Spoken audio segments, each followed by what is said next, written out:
Blog নিয়ে চলে এসেছি। আজকে হচ্ছে পৌষ সংক্রান্তি, আর আমাদের বাড়িতে না পৌষ সংক্রান্তিতে অনেক কিছু নিয়ম থাকে, নতুন নতুন সব। এখন আমরা করবো পিঠে ভাজবো, খোলা পোড়াবো, আর অনেক রকম আলপনা দেবো। তো চলো এবার ব্লগটা শুরু করা যাক, আর তোমাদের সঙ্গে তো সবকিছু শেয়ার করবো। ব্লগটা কিন্তু দেখতে থাকো। হ্যাঁ, তো গাইস দেখো আজকে আমি কত সুন্দর করে তুলসী দাদাটা পরিষ্কার করেছি। এখানে আজকে খুব ইতি পড়েছিল, আর আমি আলপনা দেবো জন্য একেবারে ঝাঁক করে দিয়েছি। কেমন লাগছে বলো, তুমি বলো। ভালো ভালো ভালোটাও বললা, যাক ভালোই তো লাগছে, বেশ সুন্দর। হ্যাঁ, দেখো তো। সেই সুন্দর আজকে পরিষ্কার করে দিয়েছি, ভালো লাগছে। তো এখন আর এইখানে আলপনা দেবো আমি। এটা কি গুলছো? এই খড়িমড়িটা ভিজিয়ে রাখতে লাগতো গো। বেটে তুমি খড়িমাটা গোলো, আমি দেখি এদিকে আমাদের শাকগুলো কেমন হয়েছে। হ্যাঁ, যাও। এই যে দেখো আমাদের এইখানটা আমরা মূলোর শাক বুনেছি, সেগুলোর গাছ হয়েছে বেশ বড় বড়, আর সাথে এই যে কুটি কুটি মূলো হয়েছে, দেখেছো? হাহা, কদিন বাদে খাওয়া হবে আমাদের।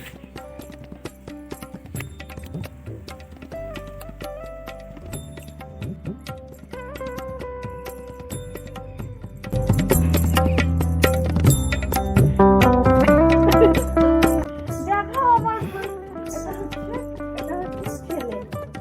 এই চুলটা কিন্তু ছোট ছোট। ওই মা, সেই চুল তো।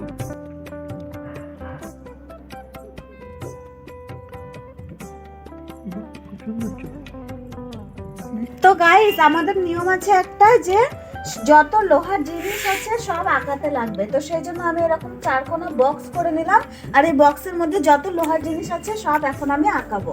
লোহার জিনিস এবং হচ্ছে সংসারের বিভিন্ন কাজকর্মের জিনিসগুলো এখন এখানে আঁকাতে হবে। তো প্রথমে এখন আমি আঁকাবো হচ্ছে কুড়ুল, তারপর আঁকাবো হাতা, তারপর আঁকাবো ছুল্লি, কুলা, কোদাল। এটা কুড়ুল, এটা হাতা, এটা খুন্তি, এটা কুলা, এটা কোদাল, এটা হচ্ছে ঢেকি, এটা হচ্ছে দাও, এটা হচ্ছে দাড়িপাল্লা, আর এটা হচ্ছে বাটকারা। তো গাইস দেখো এখানে আমি আঁকিয়েছি নৌকো জাল। আমাদের মতো নৌকো জাল আঁকাতে লাগে। এখন আমি আঁকাবো পিঠের গাছ। এগুলো কি করছো তুমি? আরে পুইডাটা থেতো করছে, দিতে লাগবে না? পুষাপুষি আঁকানো হয়ে গেল। এখন পূজা তো দেখি করবা? এরে বাবা, এগুলো জাতা বানাচ্ছ তো তুমি? যাতো না, এটা এইরকমই করে। কার কত রকম নিয়ম থাকে, তো আমাদের এইরকমই করে। তোমাদের এরকম কার কার নিয়ম আছে বন্ধুরা? এটা কি?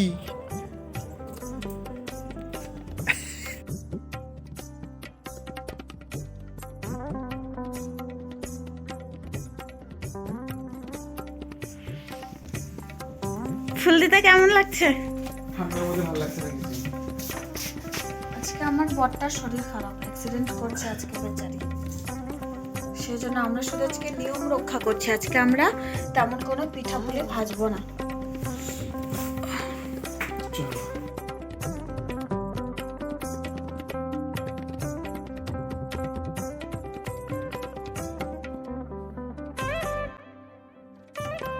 দেখি। আর এদিকে এখন পিঠে ভাজার জন্য চালের গুঁড়োটা গুলিয়ে নেওয়া হচ্ছে। গোলা হয়ে গেছে? না, দেখতে হবে না, দেখি এর ঘনত্বটা ঠিকঠাক আছে কিনা। আর সব গলেনি তো এখনো চালের গুঁড়োগুলো। চালের গুঁড়োগুলো গললে বোঝা যাবে যে এর ঘনত্বটা ঠিক আছে কিনা। তো এখন আমাদের এখানে খোলা পোড়ানোর বন্দোবস্ত চলছে, আর এখানে দেওয়া হয়েছে ধানের তুষ।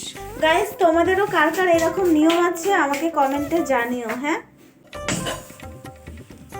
আমরা পিঠে ভাজি আর না ভাজি, তবে আমাদের একটা খোলা পুড়িয়েই রাখতে হবে। জানো আমাদের বাড়িতে হচ্ছে পরে আজকে কত রকম পিঠা করে। আজকে রাতে আমাদের সব পিঠা করবে, যত পিঠা হয়। পাটিসাপটা, তাহলে জালেই হয় তোমাদের বাড়িতে। তেল পিঠা, তারপরে সাদা পিঠা, ঝাল লবণের পিঠা, তারপরে ভিজানা পিঠা, চালের আটার রুটি, সব আজকে। আবার হ্যাঁ, রুটি ভিজাবে না মনে হচ্ছে দুধে? ওরে মা, দুধে আবার রুটি ভিজায়? জীবনে দেখিনি, শুনিনি। আমাদের বাড়ি যাও, সব করবে। সরো, এবার আমি এগুলোকে। মা তো যাতে বলছে, আমি গেলে বাড়িতে যে নিয়ম কানুন করতে পারবো না, ওই জন্যই তো না করলাম। কালকে যাব। ওই দেখো ধোঁয়া বেরোচ্ছে আস্তে আস্তে, পুরো সবগুলো সব দিক দিয়ে ধোঁয়া বেরোতে শুরু হবে। তখনই এটা পোড়া হয়ে যাবে। তখন এই ছাই এগুলো ফেলে দিয়ে বাস এটাকে পরিষ্কার করে নিয়ে এটাতে পিঠে ভাজতে হবে, তাহলে আর আটকাবে না। তো গাইস এখন আমরা ঠাকুরকে পিঠা দিচ্ছি। সবার প্রথমে যে 3টে পিঠে ভাজা হয়েছে সেগুলো ঠাকুরকে দিচ্ছি। তুলসী তলে দিয়েছিল একাই হয়ে তো গাইস এখন আমি চলে এসেছি পরানপুর বাবার বাড়ি, আর এখানে আমার মা পিঠে ভাজছে। আর চলো আজকে কি কি পিঠে ভাজা হচ্ছে সব তোমাদের সঙ্গে শেয়ার করব, তো ভিডিও দেখতে থাকো। তো এখানে তৈরি করে রাখা হয়েছে গুড়ের নালি, আর এখানে আছে দুধ, এই দুটো মিক্স করে পিঠা করা হবে।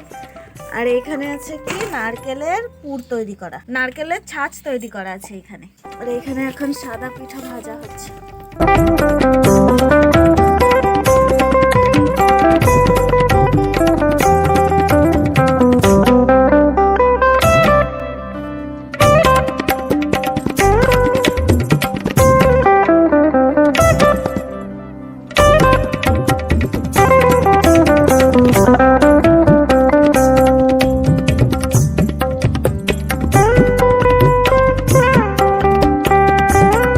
তো গাইস এটা হচ্ছে আমার কাকাতো বোন, দেখো পুজো পার্বণে কত ব্যস্ত, বাপরে। আর দেখলেই তো ওইদিকে আমাদের সাদা পিঠা দুধ পিঠা বানানো হয়ে গেছে, আর এইখানে এখন পাটিসাপটার জন্য গোলা বানানো হচ্ছে। আর এইখানে গোলা তৈরি করার জন্য দেওয়া হয়েছে সুজি, চালের গুঁড়ো আর ময়দা, আর পুরের জন্য নারকেলের ছাঁচ তৈরি করে রাখা হয়েছে। তো এখন আমি পাটিসাপটা ভাজছি, আর সত্যি পাটিসাপটাগুলো খুব টেস্টি হয়েছিল খেতে।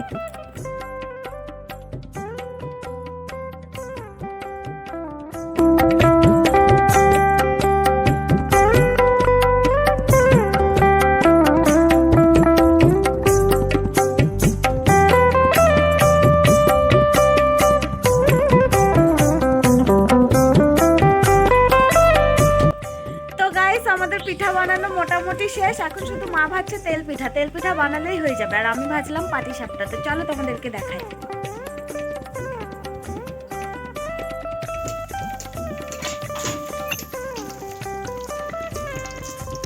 তো গাইস এই তেল পিঠে দিয়ে সব পিঠে বানানো শেষ করা হচ্ছে। তো চলো ভিডিও এখানে এন্ড করছি। ভিডিও ভালো লাগলে লাইক কমেন্ট শেয়ার, আর অবশ্যই কিন্তু চ্যানেলটিকে সাবস্ক্রাইব করে পাশে থাকা বেল বাটনটাকে প্রেস করে দিও। তো আজকের মতন বাই, আবার আসছি নেক্সট কোনো ভিডিও নিয়ে। ততক্ষণ তোমরা ভালো থেকো, সুস্থ থেকো, টাটা।